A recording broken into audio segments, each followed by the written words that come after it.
Actually, sir, nakalatag na rin yung plan natin, yung security plan natin dito sa Undas.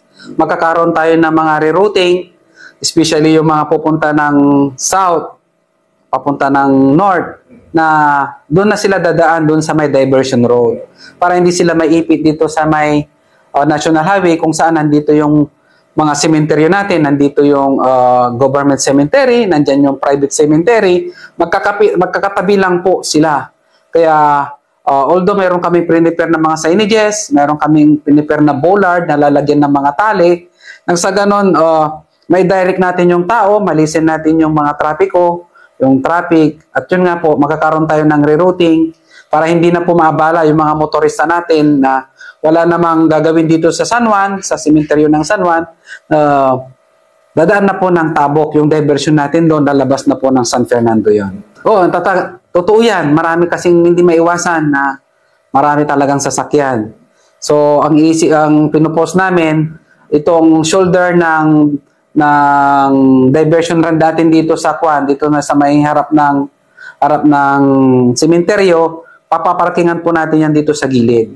Doon lang muna kasi yun ang control natin. Ang National Highway kung pwede, wag muna kami magpaparking doon. Pero kung talagang marami talaga yung sasakyan at talagang kukulangin yung mga designated parking na nilagay ng PNP at ng LGU, mapipilitan po talaga namin na gagamitin yung shoulder ng National Highway. As early as 31, nakadeploy na po kami, sir.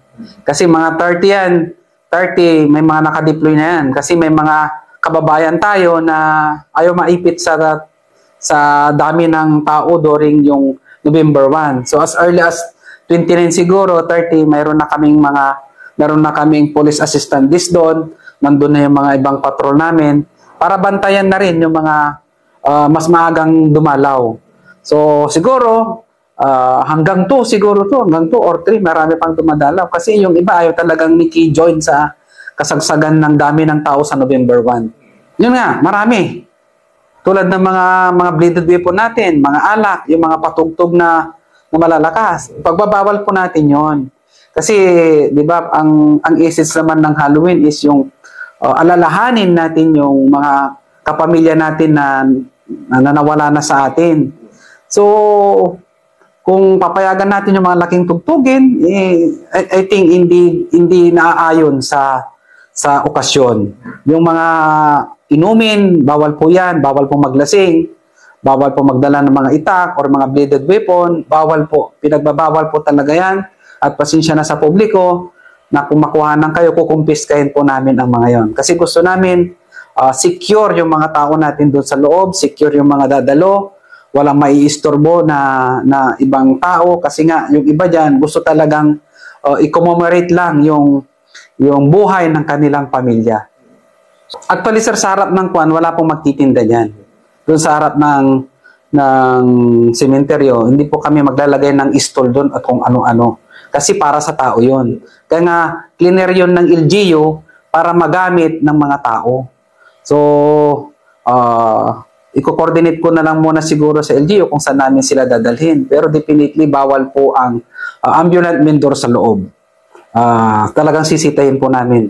Kasi nga, sabi ko nga, nandun tayo para i-remember yung mga nawala nating mga kapamilya at yung solemnity ng okasyon at dapat hindi mawala po sa okasyon na yun. Ang tips namin sa mga bibisita sa Undas, kung kaya nyo na dumalaw na ng mas maaga para hindi kayo makipagsiksikan doon sa November 1 is agaan na lang po natin.